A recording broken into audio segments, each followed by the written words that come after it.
launched reports from the Center for International Forestry Research are raising a lot of interest within the climate change community.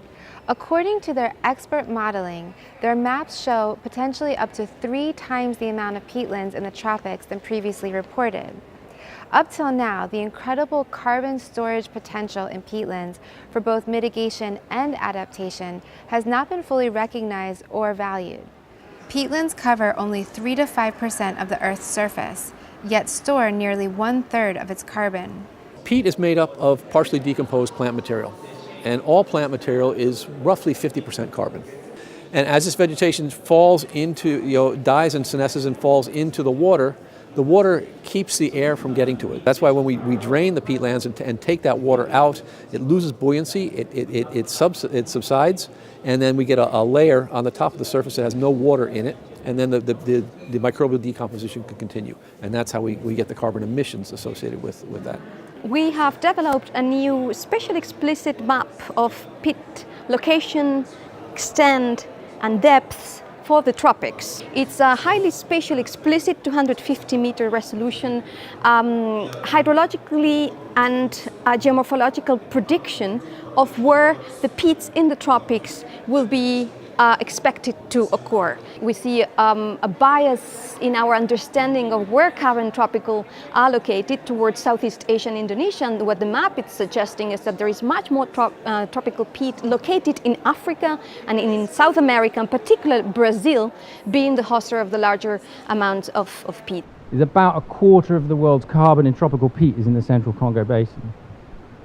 So that's, this is really important for future programs in terms of UNFCCC and the RED program and conservation initiatives.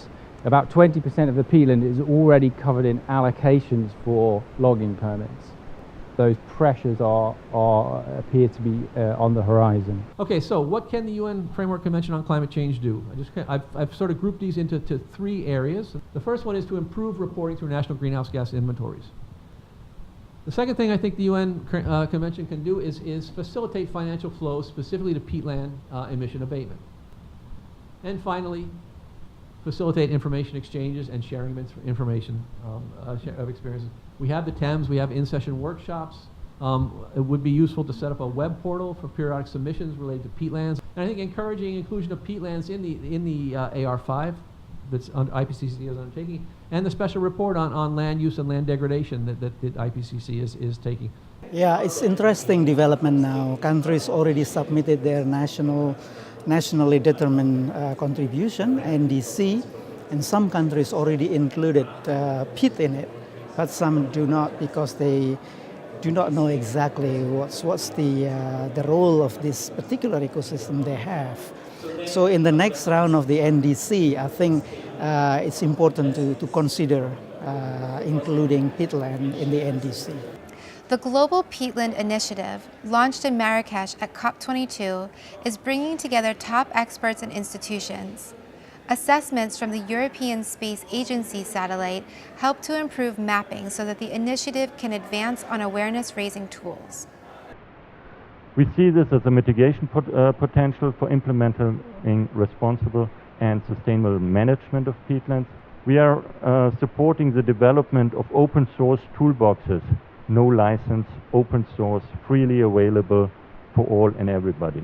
So in order to draw the attention and to the urgent need of countries to reduce the degradation of their peatlands as a significant source of greenhouse gas emissions, the initiative has started a rapid response assessment.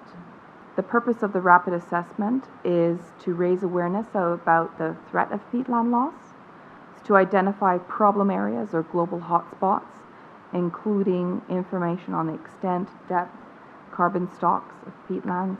I do think the livelihood issue is central, and I think we need to make sure that in the Climate Change Convention we need to make sure that people focus on that and keep that in the focus. It's not just about carbon. When we talk about peatlands, everybody focuses on the carbon just because the emissions are really so high.